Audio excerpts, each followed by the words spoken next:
നമസ്കാരം. നാളെ ശുഭമാണോ എന്നുള്ള പ്രതിദിന ജ്യോതിഷ പരമ്പരയിലേക്ക് എല്ലാ പ്രിയപ്പെട്ട ജ്യോതിഷ വിശ്വാസികളെയും വളരെ സ്നേഹത്തോടെ ഹാർദവമായി സ്വാഗതം ചെയ്യുന്നു. ഈ അധ്യായത്തിൽ കൂടി പ്രിയപ്പെട്ടവരുമായിട്ട് പങ്കുവയ്ക്കുന്ന വിഷയം 2024 നവംബർ മാസം 22-ാം തീയതി വെള്ളിയാഴ്ച ദിവസം അഥവാ 1200-ാം ആണ്ട് വൃശ്ചിക മാസം 7-ാം തീയതി, ഇന്ത്യൻ തീയതി മാർഗ്ഗശീർഷ മാസം 1-ാം തീയതി വെള്ളിയാഴ്ച ദിവസമാണ്. വെള്ളിയാഴ്ച ദിവസത്തെ ജ്യോതിഷപരമായ പ്രത്യേകതകളാണ് പ്രിയപ്പെട്ടവരുമായിട്ട് പങ്കുവയ്ക്കുന്നത്. വെള്ളിയാഴ്ച ദിവസത്തെ സൂര്യോദയം രാവിലെ 6:20 അസ്തമയം വൈകുന്നേരം 5:56 അതുപോലെ തന്നെ തിഥി ഷഷ്ടി തിഥിയാണ്. വെള്ളിയാഴ്ച ദിവസത്തെ ഉദയാൽപരം നക്ഷത്രം ആയില്യ നക്ഷത്രമാണ്. ആയില്യ നക്ഷത്രം ആരംഭിക്കുന്ന സമയം വ്യാഴാഴ്ച ഉച്ചകഴിഞ്ഞ് 3:37 അവസാനിക്കുന്ന സമയം വെള്ളിയാഴ്ച വൈകുന്നേരം 5:11 അപ്പോൾ ഈ സമയത്ത് ജനിക്കുന്ന കുട്ടികൾ കർക്കിടകക്കുറിൽപ്പെട്ട ആയില്യ നക്ഷത്ര ജാതകരാണെന്നുള്ളതും അറിഞ്ഞുകൊള്ളുക. ഇനി നമുക്ക് പെട്ടെന്ന് അടുത്ത വിഷയം ചിന്തിക്കാം. അടുത്ത വിഷയം ഈ അധ്യായത്തിൽ പതിവുപോലെ പറയുന്നത് ആയില്യ നക്ഷത്രം ഏതൊക്കെ നാളുകാരുടെ ജീവിതത്തിൽ അനുകൂലമായ ഫലങ്ങളെ നൽകുന്നു എന്നുള്ളതാണ്.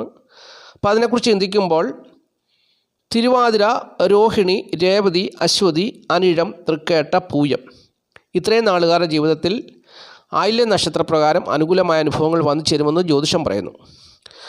അതുകൊണ്ട് വെള്ളിയാഴ്ച ദിവസം ഇത്രയും നാളുകാരുടെ ജീവിതത്തിൽ നല്ല ഫലങ്ങൾ വന്നു ചേരുമെന്നുള്ളത് വിശ്വസിക്കുക. തിരുവാതിര, രോഹിണി, രേവതി, അശ്വതി, അനിഴം, തൃക്കേട്ട, പൂയം എന്നീ 7 നാളുകാർക്കാണ് ആയില്യ നക്ഷത്രപ്രകാരം അനുകൂലമായ അനുഭവങ്ങൾ അവരുടെ ജീവിതത്തിൽ വന്നു ചേരുക എന്നുള്ളത് അറിഞ്ഞുകൊള്ളുക. ഇനി ആയില്യ നക്ഷത്രപ്രകാരം പ്രതികൂലമായ അനുഭവങ്ങളും വന്നു ചേരുന്നവരുണ്ട്. അവരെക്കുറിച്ച് പറയാം. ഏതൊക്കെ നാളുകാരാണെന്നുള്ളത് പറഞ്ഞുതരാം. പ്രതികൂലമായ അനുഭവങ്ങൾ വന്നു ചേരാൻ ഇടയുള്ളത് പൂരാടം, പുണർദം, മകയിരം, കാർത്തിക എന്നീ നാളുകാർക്കാണെന്നുള്ളത് അറിഞ്ഞുകൊള്ളുക. പൂരാടം, പുണർദം, മകയിരം, കാർത്തിക എന്നീ നാളുകാർക്ക് പ്രതികൂലമായ അനുഭവങ്ങൾ ആയില്യ നക്ഷത്രപ്രകാരം വെള്ളിയാഴ്ച ദിവസം വന്നു ചേരുവാൻ സാധ്യതയുണ്ടെന്നുള്ളത് അറിഞ്ഞുകൊണ്ട് സൂക്ഷ്മതയോടുകൂടി ജീവിക്കുക. പല കാര്യങ്ങളിലും ശ്രദ്ധ വേണം. ഒന്നിലും ശ്രദ്ധ ഇല്ലാതെ പോകരുത്. പ്രതികൂലങ്ങൾ എപ്പം വേണേലും ഏത് വഴി വേണേലും വരാം. അത് നമ്മുടെ ജീവിതത്തെ തളർത്തിക്കളയും, കണ്ണുനീരിൽ ആഴ്ത്തിക്കളയും. അതുപോലെ തന്നെ പല വിധത്തിലുള്ള പ്രതിസന്ധികൾ നമ്മുടെ ജീവിതത്തിൽ ഉണ്ടാക്കുമെന്നാണ് ജ്യോതിഷം പറയുന്നത്. അതുകൊണ്ട് സൂക്ഷ്മതയോടുകൂടി വെള്ളിയാഴ്ച ദിവസം പ്രതികൂലമായ നാളുകാർ ഏതൊക്കെ നാളുകാരാണ്? പൂരാടം, പുണർദം, മകയിരം, കാർത്തി എന്നീ നാളുകാർ സൂക്ഷ്മതയോടുകൂടി ജീവിക്കുക എന്ന് ജ്യോതിഷം ഓർപ്പിക്കുന്നു. ബാക്കിയുള്ള നാളുകാരെ സംബന്ധിച്ച് സുഖദുഃഖ സമ്മിശ്രമായ അനുഭവങ്ങളായിരിക്കുമെന്നും പറയുന്നുണ്ട്. ഇനി വെള്ളിയാഴ്ച ദിവസം ശുഭകാര്യങ്ങൾ ചെയ്യുവാൻ വേണ്ടി ശുഭസമയം ആഗ്രഹിക്കുന്നവർക്കായിട്ട് ശുഭസമയം പറഞ്ഞുതരാം. വെള്ളിയാഴ്ച ദിവസം രാവിലെ 6:20 മുതൽ 7:40 വരെയുള്ള സമയം, 6:20 മുതൽ 7:50 വരെയുള്ള സമയം ശുഭസമയമാണ്. പിന്നീട് 9:20 മുതൽ 10:50 വരെയുള്ള സമയം ശുഭസമയമാണ്. അത് കഴിഞ്ഞാൽ പിന്നെ 11:36 മുതൽ ഉച്ചകഴിഞ്ഞ് 1:50 വരെയുള്ള സമയം ശുഭസമയമാണ്. പിന്നീട് വീണ്ടും ഉച്ചകഴിഞ്ഞ് 3:20 മുതൽ 5:20 വരെയുള്ള സമയവും ശുഭസമയമാണ്. അപ്പോൾ വെള്ളിയാഴ്ച ദിവസം ഒരുപാട് ശുഭസമയങ്ങളുണ്ട്. ആ സമയമൊക്കെ നോക്കി പ്രധാനപ്പെട്ടതായ കാര്യങ്ങളൊക്കെ ചെയ്തെടുക്കുക, ജീവിത വിജയം നേടുക എന്ന് ജ്യോതിഷം ഓർപ്പിക്കുന്നു. ഇനിയും സംഖ്യാശാസ്ത്രമാണ് ഈ അധ്യായത്തിൽ കൂടി പ്രിയപ്പെട്ടവരുമായിട്ട് പങ്കുവയ്ക്കുന്നത്. സംഖ്യാശാസ്ത്രം പറയുന്നത് ഇംഗ്ലീഷ് മാസ തീയതി വെച്ചാണല്ലോ. തീയതി 22 ഒറ്റസംഖ്യ ആക്കുമ്പോൾ 4 വരും. അപ്പോൾ ഏതൊരു മാസത്തെ 4, 13, 22, 31 എന്നീ തീയതികളിൽ ജനിച്ചവർക്ക് പ്രതികൂലമായ ഒരു ദിവസമായിരിക്കും വെള്ളിയാഴ്ച ദിവസം എന്നുള്ളത് അറിഞ്ഞുകൊള്ളുക. അപ്പോൾ ചെയ്യേണ്ട കാര്യം മഞ്ഞ, നീല, ഇളനീല എന്നീ നിറങ്ങളിലുള്ള വസ്ത്രങ്ങൾ ധരിച്ചാൽ വെള്ളിയാഴ്ച ദിവസം ഉത്തമമായ ഫലങ്ങൾ വന്നു ചേരുമെന്ന് പറയുന്നു. അത് കൂടുതൽ ഉത്തമമായ ഫലങ്ങൾ വന്നു ചേരുന്നത് പേരിൽ ഇംഗ്ലീഷ് അക്ഷരമാലയിലെ DMT എന്നീ അക്ഷരങ്ങൾ ഉള്ളവർക്കാണെന്നും സംഖ്യാജ്യോതിഷം പറയുന്നു. അപ്പോൾ പേരിൽ DMT എന്നീ അക്ഷരങ്ങളുള്ളവർ മഞ്ഞ, നീല, ഇളനീല എന്നീ നിറങ്ങളുള്ള വസ്ത്രങ്ങൾ വെള്ളിയാഴ്ച ധരിച്ചാൽ അവരുടെ ജീവിതത്തിൽ കൂടുതൽ ഉത്തമമായ സൗഭാഗ്യമായ അനുഭവങ്ങൾ വന്നു ചേരുമെന്നാണ് സംഖ്യാജ്യോതിഷം പറയുന്നത്. സംഖ്യാജ്യോതിഷത്തിൽ വിശ്വസിക്കുന്നവർക്ക് ഇക്കാര്യങ്ങളൊക്കെ ചെയ്യാമെന്നുള്ളതാണെന്ന് അറിഞ്ഞുകൊള്ളുക. ഇനി ഈ അധ്യായത്തിൽ പതിവുപോലെ അടുത്ത വിഷയം വെള്ളിയാഴ്ച ദിവസം ധനം വന്നു ചേരുവാൻ സാധ്യതയുള്ളത്, അതായത് ആയില്യ നക്ഷത്രപ്രകാരം വെള്ളിയാഴ്ച വൈകുന്നേരം 5:11 വരെയുള്ള സമയത്ത് ധനം വന്നു ചേരുവാൻ സാധ്യതയുള്ള നാളുകാരെക്കുറിച്ചാണ് പറയുന്നത്. ഏതൊക്കെ നാളുകാരാണെന്നുള്ളത് അറിയുക.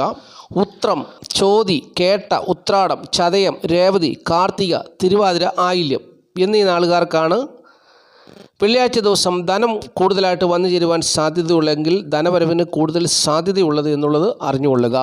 വ്യാഴാഴ്ച വൈകുന്നേരം 3:37 മുതൽ ആയില്യ നക്ഷത്രം ആരംഭിക്കുകയാണ്. ആയില്യ നക്ഷത്രപ്രകാരം വെള്ളിയാഴ്ച വൈകുന്നേരം 5:11 വരെയുള്ള സമയത്ത് ധനം വന്നു ചേരുവാൻ സാധ്യതയുള്ള നാളുകാരെക്കുറിച്ചാണ് പറഞ്ഞു തന്നത്. അപ്പോൾ ഈ നാളുകാർക്ക് ഏതെങ്കിലും വിധത്തിൽ ധനം വന്നു ചേരുവാൻ സാധ്യതയുണ്ടാകും എന്നുള്ളത് വിശ്വസിക്കുക. ഇനിയും മറ്റൊരു കാര്യം കൂടി പറഞ്ഞ് അവസാനിപ്പിക്കാം. നാളെ ഷഷ്ഠി തിഥിയാണ്, വെള്ളിയാഴ്ച ദിവസമാണ്. ഷഷ്ഠി വ്രതം എടുക്കുന്നവർക്ക് വെള്ളിയാഴ്ച ദിവസം വ്രതമെടുക്കാം.